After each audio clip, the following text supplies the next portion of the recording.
section 2.3 in the geometry textbook. So the first thing, again, we have some definitions and theorems. Actually, I might need to do it this way for you to see. Definition of a midpoint. So basically all the definition of a midpoint says is that if you have a segment, sorry, A and B are the endpoints, then by saying this is the midpoint, all you're saying is that I know these two parts are equal. Okay? The midpoint theorem, which can be proven, I'm not going to get into that on the video, but we will work on that in class. The midpoint theorem says, okay, well, if this is the midpoint, then I know the length of AM is half the length of AB. Okay, so the midpoint theorem is talking about a length, a specific number. The definition is just saying the parts are equal. When we learned what a midpoint was, we just learned the parts are equal. I understand it follows then, and again, we can prove, that's why it's a theorem, that the length of one part is half the length of the whole when it's the midpoint. An angle bisector, again, the difference is the same thing. When it's a definition, it's just saying, listen, I know these two are equal. When you're using the theorem, you're saying I know the measure of the smaller angle is half the measure of the larger angle. Okay, they could also switch it around and say 2 of the smaller angle equal the larger angle. That works too. But the difference between a definition and a bisector theorem or a midpoint theorem is the definition of an angle bisector and a definition of a midpoint simply say the two parts are equal. The midpoint theorem and angle bisector theorem say that the measure of one of the small parts is equal to half the measure of the other part. So you kind of look at what they're trying to tell you. So over here we have a diagram. We have a triangle. Look at what I told you. I told you angle 1 equals angle 2. So I'm going to mark that in the diagram.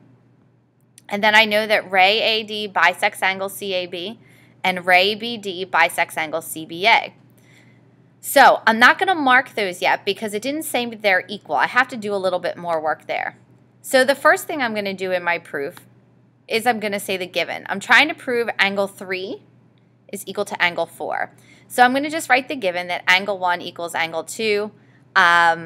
I also probably should have written in there about the bisecting. It's hard for me to make these symbols in, so all of this should be written under given. So include this even though I don't have it there. Okay, now in step 2, when you look at this, ray AD bisects angle CAD.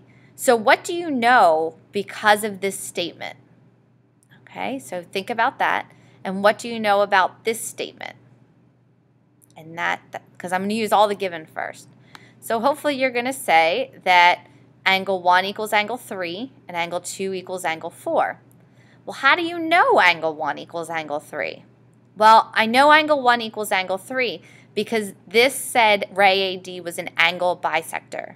So because this is an angle bisector, these two parts are equal. Okay, so that is definition of an angle bisector. Again, I didn't say measure was half of one or the other. All right, so now I feel like I've gotten everything out of the given. There's nothing really more I could put there. So the next thing I'm going to do is I'm looking at the proof. So I can figure out where's my endpoint. I'm trying to prove 3 is equal to 4. Okay, well I proved that 1 and 3 are equal and 2 and 4 are equal. So since I know 1 and 2 are equal, it should follow if that 3 and 4 are equal to the same thing. So we can say the measure of angle 3 equals the measure of angle 4 by substitution. Basically, I substituted angle 3 in for angle 1 and angle 4 in for angle 2 into step 1. Again, in the given, which I don't have here, you should have this in the given as well. You should have all that written in there. It's very difficult for me to make those symbols. In the next one, I'd like you to try this one on your own. So I'd like you to push pause. Just do your best. Try something. If you have to fix it, that's fine, but at least you've thought about it. So push pause and try this now. All right, as you work through this, again, you can mark your diagram to help organize your thoughts. So I know WX equals YZ. So I know that. And I know Y is the midpoint of segment XZ. So I'm not going to mark that because it didn't say anything was equal. I just know it's the midpoint. So again, in the given, this statement should be down here too as part of the given. Everything here should be in the given. Okay, and then I said, okay, I know WX equals YZ. Well, the given said Y. I also know Y is the midpoint of segment XZ. So what do I know because they said that? Well, then I know this has to be equal to this. Well, how do you know that?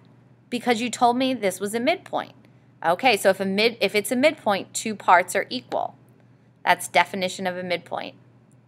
And again, now I think I've exhausted my given. I'm going to look at what I'm trying to prove. I'm trying to prove this and this are equal.